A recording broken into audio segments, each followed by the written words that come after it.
بسم اللہ الرحمن الرحیم۔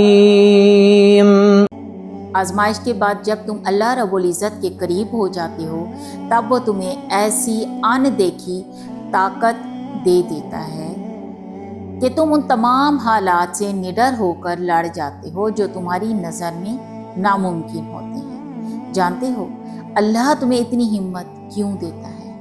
کیونکہ جب تم اللہ رب العزت پر یقین رکھتے ہو تب وہ تمہیں یقین کے معجزے دکھاتا ہے۔ جب تم اسے اپنے لیے کافی کر لیتے ہو تب وہ تمہارے لیے کافی ہو جاتا ہے۔ تو پھر لوگوں کے پیچھے مت بھاگو، نصیب سے لگائی ہوئی تمام جنگیں ختم کر دو، حالات کو کوسنا بند کر دو، جس کو اس پر اختیار ہے اسے منا لو۔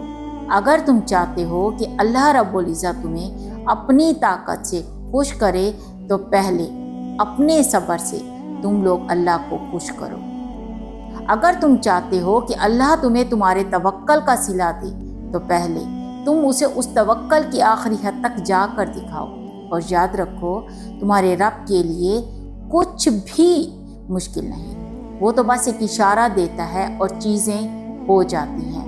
وہ ایک حکم دیتا ہے اور چاند سورج بن جاتے ہیں۔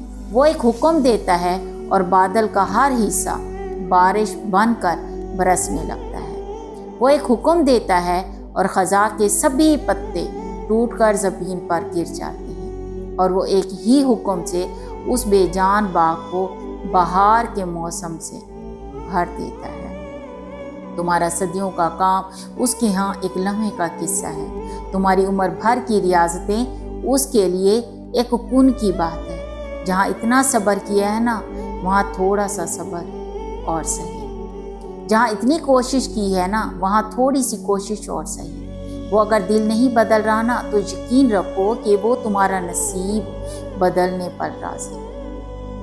اور جب اللہ راضی ہوتا ہے نا تو کسی کی کیا جرأت جو اس کے راستے میں رکاوٹ بنے۔ تو پھر یہ فکر چھوڑ دو کہ کون تمہارے ساتھ ہے اور کون تمہارے ساتھ نہیں، کیونکہ کسی کے چاہنے یا نہ چاہنے سے کچھ بھی نہیں ہوتا جب تک اللہ رب العزت نہ چاہے، اور اللہ صرف نیت اور تڑپ دیکھتا ہے۔ تمہاری دعائیں تمہیں ان چیزوں تک لے جا سکتی ہیں جو تمہارے نصیب کا حصہ نہیں، کیونکہ نصیب پر اللہ رب العزت کے سوا کسی اور کا اختیار نہیں۔ اور جب تم اللہ رب العزت پر اپنے معاملات چھوڑ دیتے ہو تب وہ یہ اختیار تمہیں دے دیتا ہے، پھر تمہاری دعائیں معجزے لاتی ہیں اور سب مکمل ہو جاتا ہے۔